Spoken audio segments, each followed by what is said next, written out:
अस्सलाम वालेकुम दोस्तों, कैसे हैं? उम्मीद है सब ठीक ठाक खैरियत से होंगे। Chapter number 3 variation heredity and cell division के शॉर्ट क्वेश्चन के साथ हाजिर हैं। तो शॉर्ट क्वेश्चन नंबर फर्स्ट है, why is meiosis important in organism that produce sexually. कह रहे हैं कि वो ऑर्गेनिज्म जो सेक्सुअली रिप्रोड्यूस करते हैं, ठीक है, उनमें मियोसिस क्यों अहम है? क्योंकि जो गेमीट की प्रोडक्शन होती है वो मियोसिस के थ्रू होती है। ठीक है, जो गेमीट प्रोड्यूस होते हैं यानी एग और स्पर्म प्रोड्यूस होती है वो मियोसिस के थ्रू ही प्रोड्यूस होती है। ठीक है, तो इसमें होता ये है कि जो गेमीट प्रोड्यूस होती है तो उसमें नंबर ऑफ क्रोमोसोम जो वो हाफ होते हैं, यानी हाफ एक पेरेंट से आते हैं और हाफ दूसरे पेरेंट से आते हैं, जो कि बहुत ही इंपॉर्टेंट है। ठीक है, जब ये नेक्स्ट जनरेशन में जाते हैं तो ये हाफ हाफ कंबाइन होके कंप्लीट नंबर या डिप्लाइड नंबर ऑफ क्रोमोसोम हमें देते हैं। ठीक है, तो इसलिए मियोसिस अहम है क्योंकि ये एक स्पर्म बनाते हैं और जो उससे जाइगोट बनता है वो इन्हीं एक और स्पर्म के फ्यूजन से ही बनते हैं by the process of fertilisation. ठीक है, इसके अलावा मियोसिस में एक और फिनोमिना भी होती है जिसको क्रॉसिंग ओवर कहते हैं। ठीक है, क्रॉसिंग ओवर में होता ये है कि इस क्रॉसिंग ओवर की इंपॉर्टेंट ये है कि ये नेक्स्ट जनरेशन में वेरिएशन काज करती है। ठीक है, तो आंसर है because meiosis produce reproductive cell called sperm and egg, and in sexually reproducing animal zygote is formed by the fusion of sperm and egg.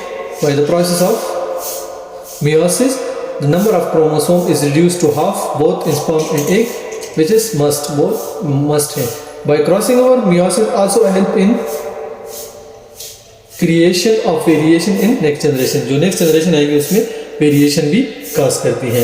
ठीक है, उसके बाद है short question number 2, state the importance of meiosis in human life, mitosis in human life. यानी mitosis की human life में क्या importance है?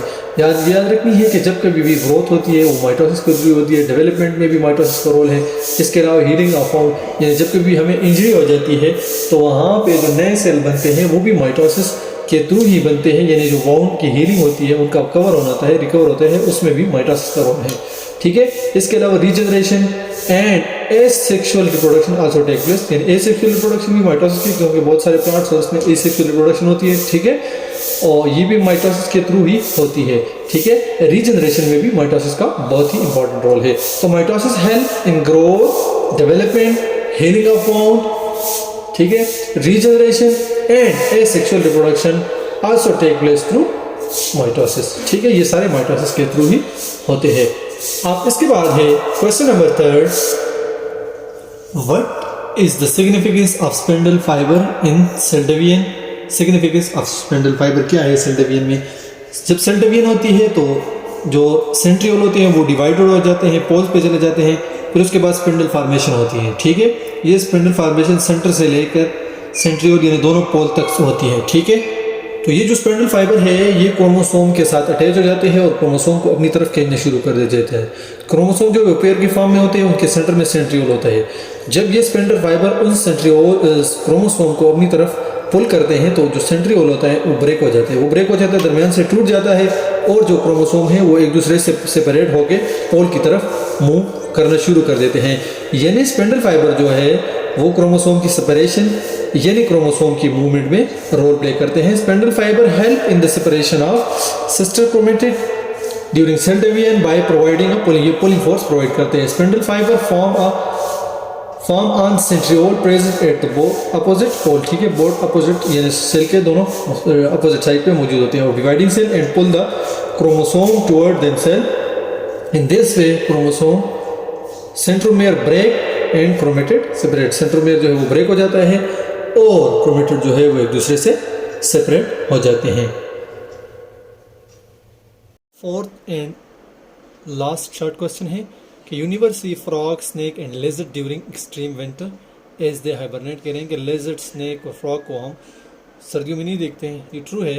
What type of adaptation it is, ये क्यों होता है? क्योंकि वो इतनी सख्त कंडीशन को फेस नहीं कर सकते, ये उनके सर्वाइवल के लिए ख़तरा है, वो उनमें डाई कर जाएंगे, तो इसलिए वो क्या कर जाते हैं, हाइबरनेट कर जाते हैं, यानी ज़मीन के अंदर अपने सुराखों यानी बिलों में चले जाते हैं। तो इसको हम क्या कहते हैं, बिहेवियरल एडाप्टेशन कहते हैं। ठीक है, ये उनके अंदर एक स्टिमुलस होता है, वो उसको ये मैसेज कन्वे करते हैं कि ये कंडीशन जो है वो एक्सट्रीम आ रही है, तो उसके रिस्पांस में वो क्या कर देते हैं, अंडरग्राउंड चले जाते हैं, ख़ुद को उस सख्त कंडीशन से प्रोटेक्ट करने के लिए है। तो it is a behaviour adaptation, it is done by frog and animals in response to external stimulus in order to survive by protecting themselves from extreme cold weather। जो extreme cold weather होता है उससे ख़ुद को बचाने के लिए वो ये अडॉप्टेशन कर लेते हैं। तो शॉर्ट क्वेश्चन भी हमारे सॉल्व हो चुके हैं। अब लॉन्ग क्वेश्चन की तरफ जाएंगे। पहला लॉन्ग क्वेश्चन है हमारे पास, what are variation, give different causes of variation. Variation क्या होते हैं और उनके डिफरेंट कॉजेज क्या है। तो ये हमारे पास मौजूद है पेज नंबर 32। ठीक है, पेज नंबर 32 पे हैं। तो variation, two individual produce sexually are never genetically identical. Variation are different in traits between individual of the same species. Variation within a species are essential for the survival of species. It is sexually reproducing animal. Genetic variation are, genetic variation किस वजह से होती है, ये इसकी causes है। ठीक है, क्रॉसिंग और म्यूटेशन, जेनेटिक वेरिएशन कॉजेज है। ठीक है, इसके बाद नेक्स्ट है environmental factor which cause variation. कुछ इन्वायरमेंटल फैक्टर है वो भी वेरिएशन काज करते हैं। ठीक है, तो डाइट है, टेम्परेचर है, ह्यूमिडिटी है, ये भी वेरिएशन काज करते हैं। सम वेरिएशन है few distant from forms and are called discontinuous variation like free और attach ear lobes and blood group. ठीक है, on the other hand the variation which have a wide range of types from an extreme to other are called continuous variation, human height and skin or color। ठीक है, तो ये question number first का answer है हमारे पास। अब question number 2 है, describe the process of mitosis in detail. यानी माइटोसिस का प्रोसेस हमने डिटेल में बताना है। ठीक है, डिस्क्राइब करना है। तो चलते हैं क्वेश्चन नंबर 2 के आंसर की जानिब। क्वेश्चन नंबर 2 का आंसर है पेज नंबर 37 पे। At first, the nucleus divided into two nuclei and then cytokinesis take place. The division of the nucleus take place in 4 phases: prophase, metaphase, anaphase, and telophase. Before the start of cell division, cell replicate its DNA, so cell contain 2 copies of entire DNA, one for each daughter cell। ठीक है, उसके बाद पहला जो phase है वो हमारे पास है prophase. DNA is coiled up tightly, so chromosome become visible।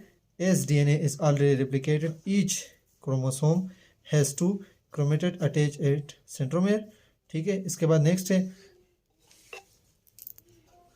Metaphase.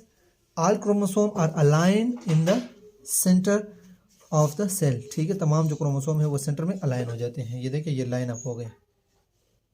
ठीक है, इसके बाद नेक्स्ट है anaphase. Each centromere split the separated chromatid move to their pole। जो क्रोमेटेड सेपरेट हुए होते हैं, जिनकी ब्रेकेज हुई थी सेंट्रोमेयर की, जो क्रोमोसोम है वो पोल की तरफ मूव करना स्टार्ट कर देते हैं।